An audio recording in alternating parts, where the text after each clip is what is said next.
Okay, this is the criteria for obsessive compulsive disorder. So this one, GAD, and alcohol use are the three I'm going to try to memorize because I think they're the shortest and the simplest.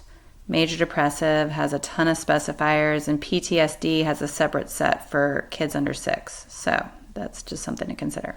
Okay.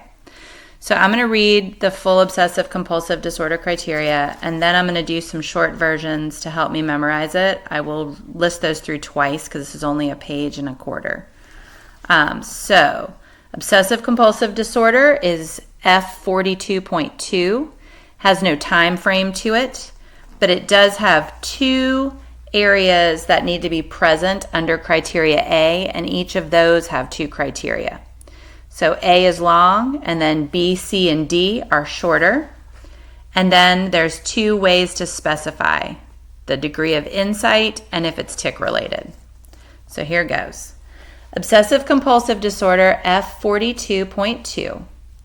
Diagnostic criteria. A, the presence of obsessions, compulsions, or both. Obsessions are defined by 1, recurrent and persistent thoughts, urges, or images that are experienced at some time during the disturbance as intrusive and unwanted, and that in most individuals cause marked anxiety or distress.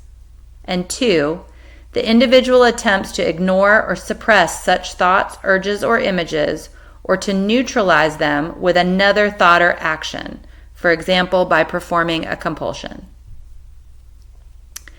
Compulsions are described by 1, repetitive behaviors, and the list is hand washing, ordering, checking, or by mental acts, and the list is praying, counting, repeating words silently, that the individual feels driven to perform in response to an obsession or according to rules that must be applied rigidly. And 2, the behaviors or mental acts are aimed at preventing or reducing anxiety or distress, or preventing some dreaded event or situation. However, these behaviors or mental acts are not connected in a realistic way with what they are designed to neutralize or prevent, or they are clearly excessive. There's a note for young children. They may not be able to articulate the aims of these behaviors or mental acts, so they might not be able to tell you about their compulsions. B, the obsessions or compulsions are time-consuming. For example, they take more than an hour a day, or they cause clinically significant distress or impairment in social, occupational, or other important areas of functioning. C, the obsessive-compulsive symptoms are not attributable to the physiological effects of a substance, for example, drugs or medications, or to another medical condition. And D, the disturbance is not better explained by the symptoms of another mental disorder. And here's the big list they give that I don't think we need to learn.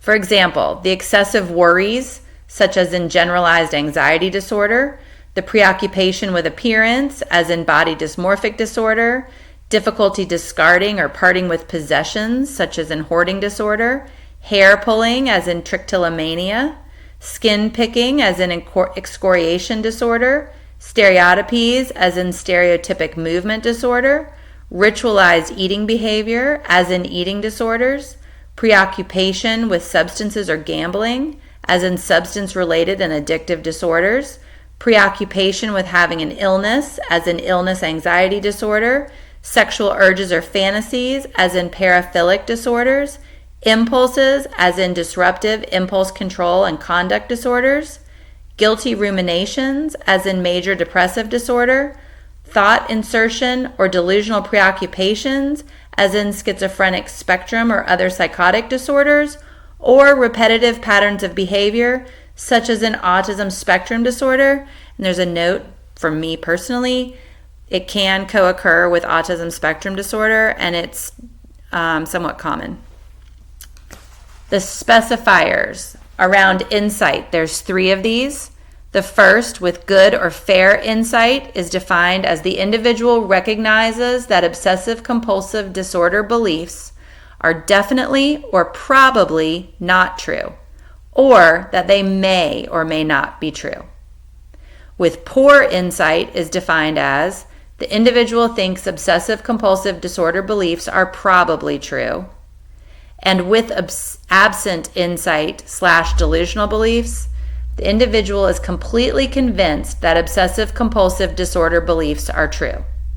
And then the other specifier is tic-related, if the individual has a current or past history of a tic disorder. Okay, so now I'm going to read this twice really short to memorize it. So OCD, F42.2, 4 criteria, 2 areas to specify. A, presence of obsessions, compulsions, or both. Obsessions defined as recurrent, persistent thoughts, urges, or images, intrusive or unwanted, that most cause marked anxiety or distress for most people.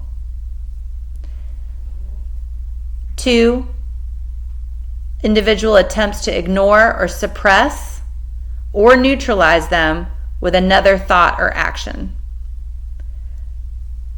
Compulsions are defined as 1, repetitive behaviors or mental acts they feel driven to perform in response to their obsession or according to rigid rules. 2, behaviors or mental acts are aimed at preventing or reducing anxiety or distress or to prevent a dreaded event or situation. They are not connected in a realistic way or they are excessive. Children might not be able to articulate the reason behind their behaviors or mental acts. B, they're time consuming or cause clinically significant distress or impairment in social, occupational, or other important areas of functioning. C, they're not attributable to physiological effects of a substance or another medical condition. D, disturbance is not better explained by the symptoms of another mental disorder. Insight specifiers, good or fair, beliefs are definitely or probably not true, or they may or may not be true.